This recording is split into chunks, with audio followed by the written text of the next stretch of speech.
ce pain aussi beau, aussi très bon ce matin, qui nous parle de la marche selon l'esprit. J'étais en train de retenir un mot qui était fort pour moi. La marche avec Jésus inclut la marche selon l'esprit. On ne peut pas marcher avec je suis sans marcher selon l'esprit. Papa Patrick, vous voyez cette nuance? Une très grande nuance. Et les choses sont expliquées. Dieu, il parle. Et l'esprit est là. Vous avez vu les œuvres, il y a deux tableaux qui sont présentés, les œuvres de la chair et les œuvres de l'esprit. Et l'homme de nature est corrompu. L'homme est toujours attiré par ce qui est de la chair. La chair nous piège. La chair nous tente. La chair nous attire. La chair veut que nous puissions être avec elle. La conséquence, c'est que nous n'hériterons pas le royaume de Dieu. Il n'y a pas que la chair, il y a le monde qui est là, qui nous présente les plaisirs du monde, les désirs du monde, tout ce qui se passe. Combien c'est beau, c'est faire la vie. On a présenté de l'autre côté la piscine, des choses. Pourquoi ne pas rouler sur une belle Jeep? Vous voyez une femme dans une belle voiture, dans une belle Jeep et tout ça. Et regarder toutes ces choses, c'est pas mauvais, le Seigneur montre. C'est tout ce que le monde. Le problème, c'est comment vous y arrivez. Le Seigneur nous montre toutes ces choses. Et le diable aussi est là. Il y a la chair, le monde, le diable. Ils sont là en train de travailler là pour nous amener de ce côté-là et que nous puissions rater le but. Aimer, il y a une destination. C'est-à-dire quand chaque côté vous amène à une destination, la chair vous amènera à rater le royaume de Dieu. Maintenant, Dieu, dans son amour, il dit, je ne peux pas vous laisser seul. Le Saint-Esprit est là. Maintenant, quel est le travail du Saint-Esprit? C'est de nous aider. De nous-mêmes, nous ne pouvons pas abandonner la chair. Combien maintenant sont dans une situation d'opprobre, qui vivent les conséquences des œuvres de la chair dans lesquelles ils étaient. Ils pleurent, ils tombent, ils se relèvent, ils tombent, ils luttent eux-mêmes, ils n'arrivent pas. Le Saint-Esprit est là. C'est le Saint-Esprit qui nous aidera, n'est-ce pas, à résister au diable, à résister aux œuvres de la chair et à tourner nos regards vers le fruit de l'esprit. La chair produit ce qui est mal, mais l'esprit produit ce qui est bon. Et l'esprit nous amène à la destination. Quelle destination? Hériter le royaume de Dieu.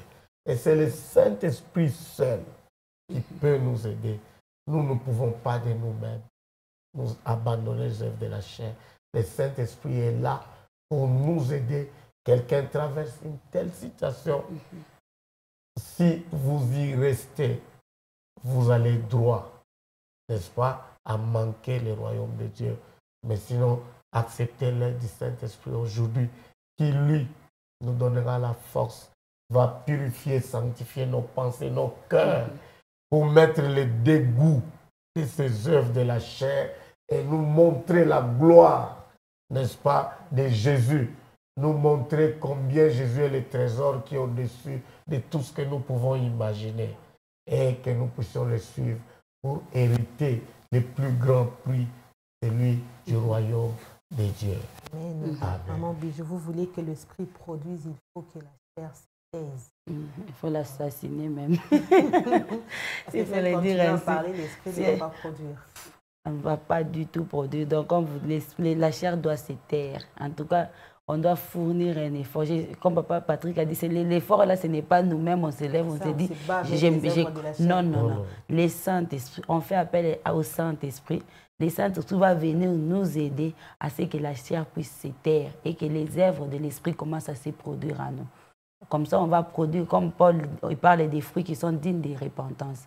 les fruits qui honorent le Seigneur. Donc la chair doit se taire. Et c'est le Saint-Esprit qui va nous aider. Donc on a besoin du Saint-Esprit. Des fois, vous allez vous rendre compte qu'il y a de ces choses-là, quand on se réveille de soi-même, on se décide d'arrêter. Il est toujours difficile pour nous d'arrêter. Mais lorsqu'on associe l'Esprit de Dieu, ça devient possible pour nous de se dire, en tout cas, moi, avec les mensonges, c'est fini. Saint-Esprit, en tout cas, aide-moi. J'ai aimé ce que Papa Patrick a dit. Le Saint-Esprit vient d'abord, il commence par faire moi, je vais appeler ça un nettoyage dans nos pensées. Parce que tout, au fait, ça commence là. Le Saint-Esprit vient, il fait le nettoyage dans nos pensées. Des fois, on pense que ce sont les autres qui nous amènent dans des péchés, dans des choses qui n'honorent pas le Seigneur. Par moments, ce sont nos propres pensées qui nous amènent dans ça. Alors, il faut commencer par nettoyer nos propres pensées. Grâce au Saint-Esprit, nous nettoyons nos pensées. Quand nos pensées sont nettoyées, tout devient OK en ce moment-là. Parce que là, ça devient OK, puis je laisse libre cours au Saint-Esprit. Pendant que les autres, je savais que je suis vraiment une grande menteuse reconnue mondialement. Et ces jours-là, on me pose une question directement. Je dis non, c'est moi qui ai fait ça. J'accepte. Voilà, peut-être ces jours-là, on pensera encore que j'ai encore menti. C'est ça. On pensera que j'ai encore menti, alors que ce n'est pas le cas. J'ai décidé de changer, de mettre ce qui n'honorait pas le Seigneur de côté. Donc, les grands nettoyages, ça commence par nos pensées. Que le Saint-Esprit vienne. Patrick a dit purifier, mettre de l'ordre dans nos pensées. Quand nos pensées sont pures, je ne pense pas que même les autres pourront vraiment nous influencer. Comme Paul l'a dit, ces choses qui étaient pour moi des gains, ça devient des choses inutiles à mes yeux. Peut-être qu'aller passer une bonne soirée avec les amis, pour moi, c'était vraiment la priorité. Mais lorsque le Saint-Esprit vient faire ce qu'il doit faire, ça devient pour moi inutile. Ça devient inerte avec Jésus, voilà. Je me dis, c'est jeudi, il est 18h. Je préfère aller de ces côtés-là. Alors qu'il y a un grand match de football. Voilà. Là, c'est difficile que les autres m'influencent parce que déjà moi-même, il y a un refus qui s'est installé dans mes pensées que j'ai déjà mis. Donc, c'est ça. Waouh. C'est l'œuvre du Saint-Esprit. Paul, hein? Oui. Le Saint-Esprit, quand il l'a baptisé, Paul a changé. Quand il dit, d'ailleurs, dans certaines versions, il est dit ces choses-là qui faisaient mon orgueil. Je vois ça comme des excréments. Voilà. Vous imaginez. C'est ça, le Saint-Esprit vous montre combien c'est sale. C'est inutile.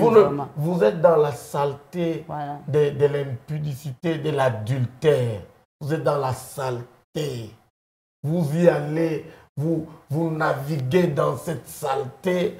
Et sans le Saint-Esprit, vous vous plaisez. Voilà. Mais quand le Saint-Esprit va purifier vos pensées, vos cœurs, c'est pourquoi vous verrez l'homme pleurer sur lui-même.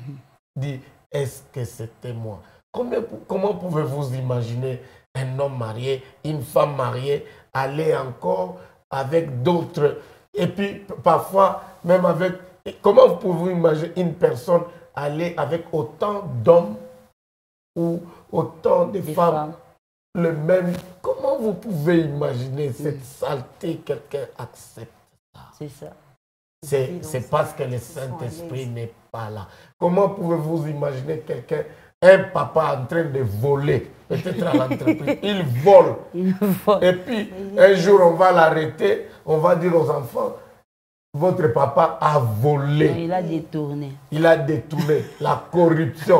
Et on arrête. Parfois, vous viviez dans un standing, dans une maison, vous étiez en train de rouler carotte et puis les gens vont dire c'était les fruits de la corruption, du détournement de l'argent de l'État. Comment vous pouvez imaginer comme ça? Si le Saint-Esprit n'est pas là, vous vous plaisez dans l'opprobre.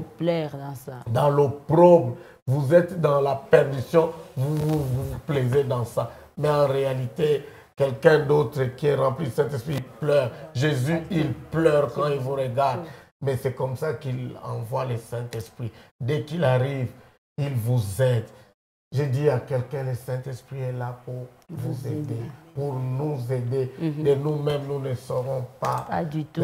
Nous n'allons même pas comprendre dans quel contexte nous nous trouvons, dans quel cadre nous nous trouvons.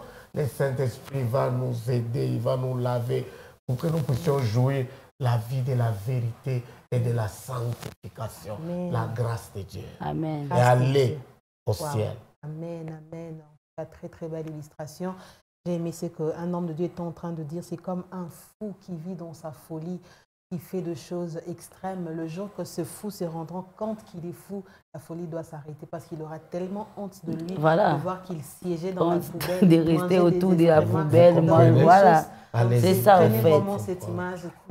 Le jour que le fou se rend compte qu'il est fou, la folie s'arrête. Voilà. Parce qu'il ne peut pas croire qu'il marchait nu devant les autres. Et donc, c'est comme ça, quand le Saint-Esprit entre dans notre vie, il nous fait voir comment nous étions dans la poubelle, dans la saleté. Il vous montre dans quelle bassesse vous étiez en train de vivre. Nous aussi, avec des petites jupes et tout. Nous aussi, le Saint-Esprit a fait le même travail. Voilà, tout à fait.